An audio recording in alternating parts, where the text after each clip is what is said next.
Hi! So I just wanted to talk to you about anxiety.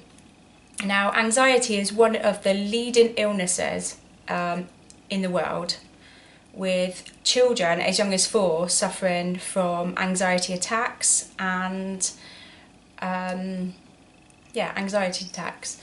Now, with it being the leading illness in the world, there is only 1 in 3 adults who are having treatment with success, and then 1 in 5 young adolescents who are having treatment with success, which is so sad.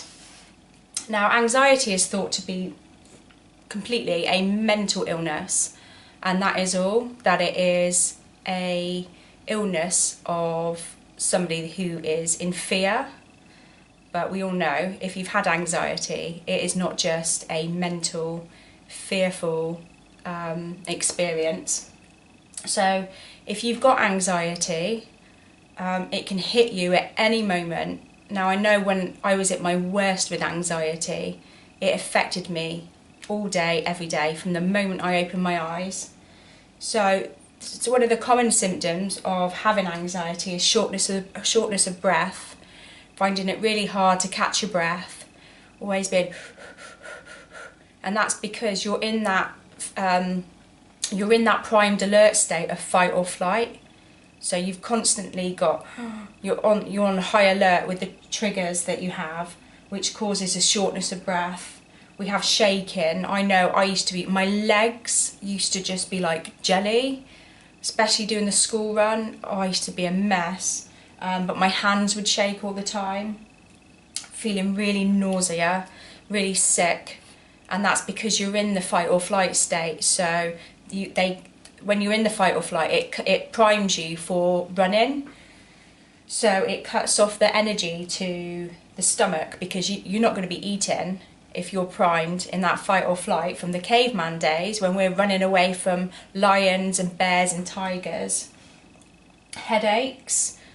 So often, having headaches when you've got anxiety, and a regular heartbeat, so your heartbeat thumping, constantly thumping, like almost like palpitations, and then that's causing the shortness of breath, and then having a dry mouth, sweaty hands and face, and feet. I used to find that all the time, and then feeling dizzy because you're in that state of alert, so you're not taking the nice deep long breaths that we normally take when we're not in that anxiety or even PTSD, post-traumatic stress disorder.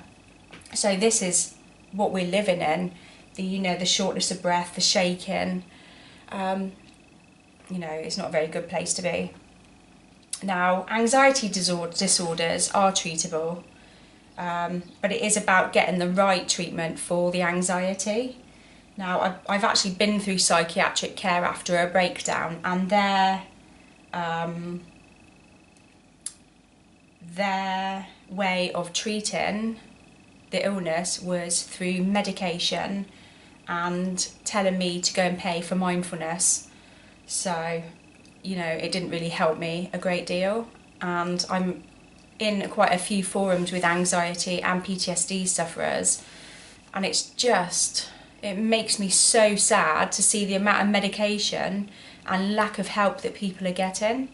And this is why I want to make people aware that this emotional box inside of you becoming full and causing these disruptions in your energy field is what's causing the anxiety. The anxiety is your body's way of saying, I need help, and I need help now to fix this disruption within me. So that's what that is. Now, there's many different terminologies used for anxiety. So we've got social anxiety, anxiety disorder, agoraphobia, OCD, specific phobias, and then the post-traumatic stress disorder, which is I'd say it's a next step up from anxiety. So we've done that.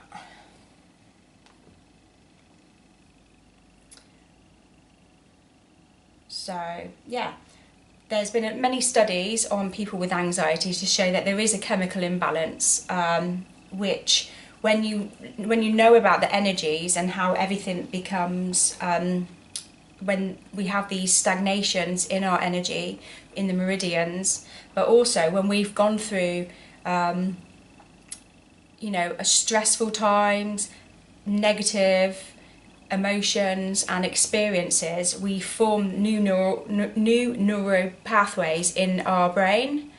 So if you're used to having, I'm trying to think.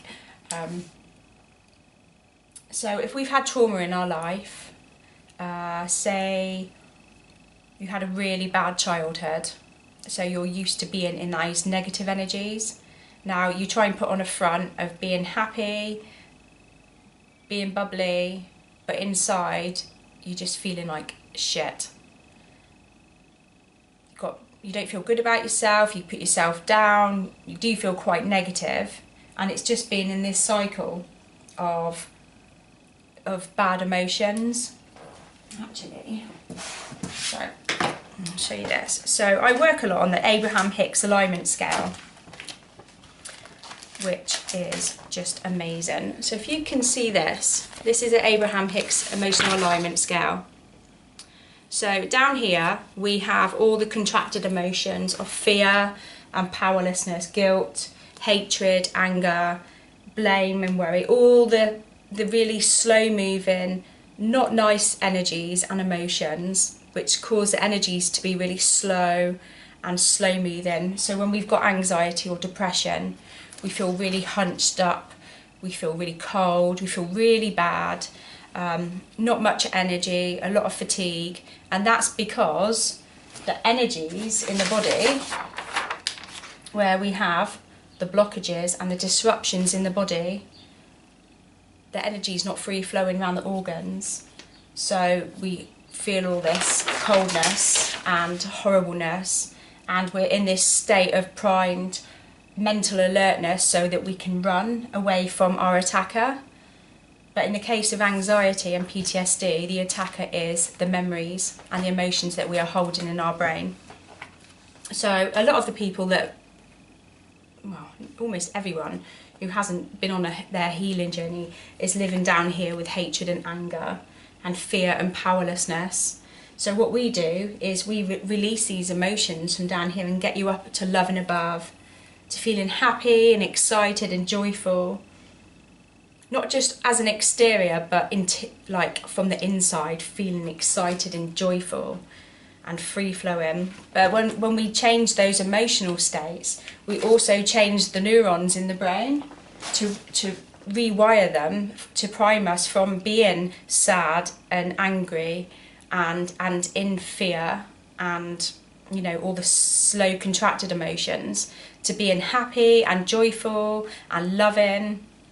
So when you see me posting about setting your intentions, being grateful, changing your mindset, this is all stuff that not only impacts us on a neurological basis and forms these new neuro pathways, but they also, on a cellular level, pick us up, because Bruce Lipton, the microbiologist, and Candace Pert have all done like amazing studies to show the impact of our emotions on a cellular level. So when we're in those negative states of emotions, they're impacting us on a biological level from our cells. And this is why affirmations and gratification and everything else really raises our energy and our vibration, because from a cellular level, all the way through the meridians, the chakras, the aura, and then out into the world with the law of vibration and the law of attraction, which I'll do another video on that because I don't blow your mind too much. But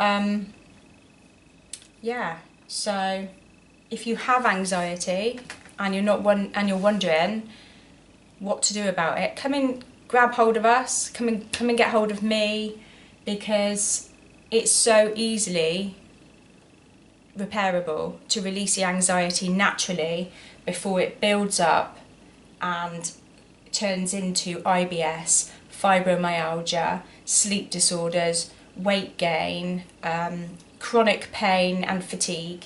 You know, they're all just like little stepping stones of the body saying, I need some relief. I need you to let go of some of this crap that you're holding on to emotionally and energetically, so that I can do the job of healing, because that's all our bodies want to do, is support us and heal us naturally, which we can do when we're free flowing and in a good state and a good place to be. So I hope that makes sense to you. And you know, if you have been wondering about the anxiety, just yeah, come and grab us. Let me see if there's anything I've missed.